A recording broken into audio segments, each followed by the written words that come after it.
जब एक आदमी अपने देश में ही उपेक्षित था, अछूत था, लोग छूना तो दूर, नाम लेने से भी घृणा करते थे, जिन्हें स्कूल के अंदर घुसने नहीं दिया गया, उसकी जयंती आज 7 समंदर पार तक मनाई जा रही है। ये सिर्फ एक व्यक्ति की सालगिरह नहीं, ये है इंसानियत, समानता और संघर्ष की जीत का उत्सव। जानिए कैसे बाबा साहब भीमराव अंबेडकर की जयंती आज दुनिया के कोने कोने में एक रोशनी की तरह फैल रही है। आज हम बात करेंगे कि भारत के अलावा और वो कौन कौन से देश हैं जहां 14 अप्रैल को बाबा साहब की जयंती मनाई जाती है।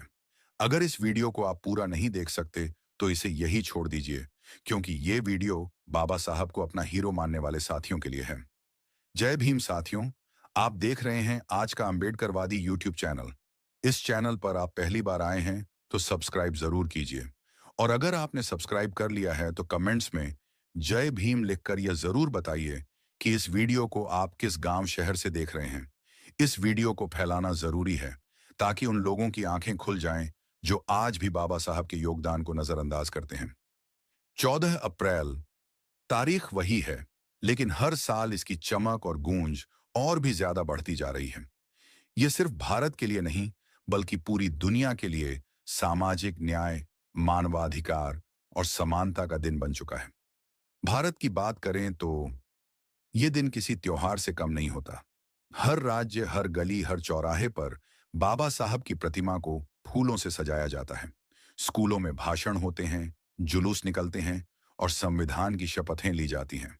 लेकिन इस बार 2025 में ये उत्सव सिर्फ यही नहीं रुकेगा। दूसरी तरफ समुंदर पार अमेरिका में, न्यूयॉर्क की ठंडी हवाओं में जब जय भीम की गूंज सुनाई देती है तो दिल गर्व से भर उठता है।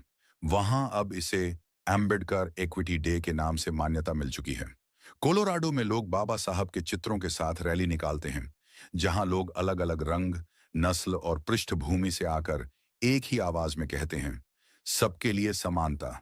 लंदन की टेम्स नदी किनारे, बर्मिंघम और लंदन के सभागारों में भारतीय मूल के लोग जमा होते हैं। उनकी आंखों में गर्व होता है और हाथों में संविधान।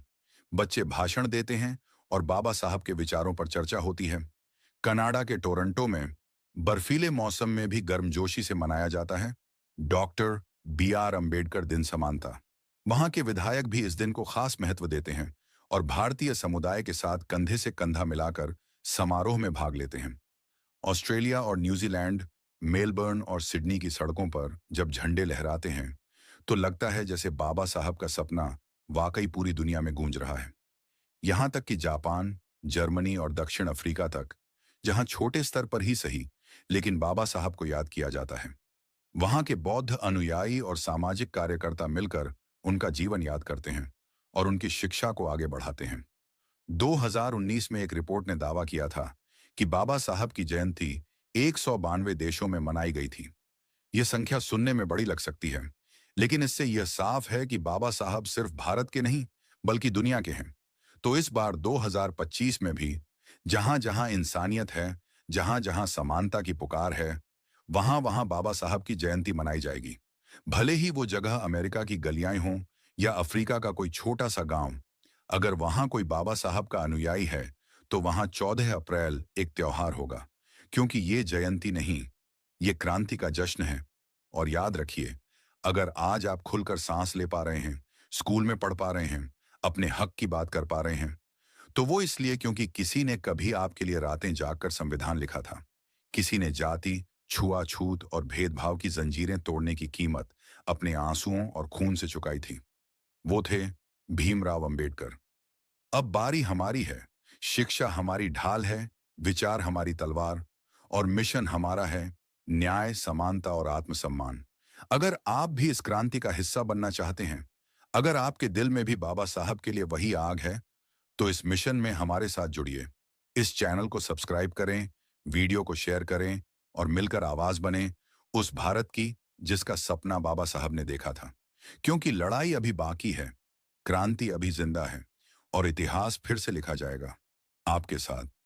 जय भीम, जय भारत।